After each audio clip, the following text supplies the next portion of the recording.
அந்த ஆனந்தி அப்படிங்கிறவங்க கிட்ட மட்டும், அதான் ஹீரோயின், அதாவது வீரபத்ரன் கேரக்டரோட ஒய்ஃப்.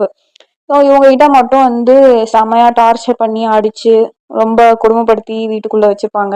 ஸோ இதெல்லாம் தாண்டி வந்து அவங்க எப்படி வந்து அந்த ஹீரோ கிடையாது, வில்லன், அவரோட சுயரூபத்தை எப்படி ரிவீல் பண்றாங்க, எப்படி அவங்க கிட்ட எஸ்கேப் ஆகுறாங்கன்ற மாதிரியான ஒரு ஸ்டோரி லைன் தான் இந்த ஒரு சீரியல். ஸோ அந்த சீரியலுக்கு முன்னாடியுமே இந்த மாதிரி பர்டிகுலர்லி வெளியே நல்லபடியா நல்ல குட் பிஹேவ்டான இருக்கிற ஒரு பர்சன் ஃபேமிலிக்குள்ள ஒரு க்ளோஸ் சர்க்கிள்குள்ள வந்து எவ்வளோ வந்து ஒரு சைக்காட்டிக்கா இருக்காங்கன்றத வந்து எக்ஸ்பிளைன் பண்ணுவாங்க. நிறைய படங்கள் நிறைய லாங்குவேஜஸ்ல இருக்கு, இங்கிலீஷ், மலையாளம், தெலுங்கு, தமிழ் எல்லாத்துலயுமே வந்து இந்த மாதிரி ஒரு கேரக்டர் பத்தின ஒரு ஸ்டோரி மூவியா எடுத்திருக்காங்க. பட் சீரியல்ல வந்து இந்த பூங்காற்று திருமணம் எடுத்தும் போது நிறைய பேர் ரீச் ஆச்சு. அவங்களுக்கு வந்து எல்லாருக்கும் ஒரு அவேர்னஸ் இருந்துச்சு, இந்த மாதிரி இப்படிலாமும் வந்து இருக்காங்க. ஸோ வெளியே பார்க்குற நல்லா காமிச்சிக்கிற யாரையும் வந்து டோட்டலா பிலீவ் பண்ணக்கூடாதுன்ற மாதிரி ஒரு அவேர்னஸ் வந்தது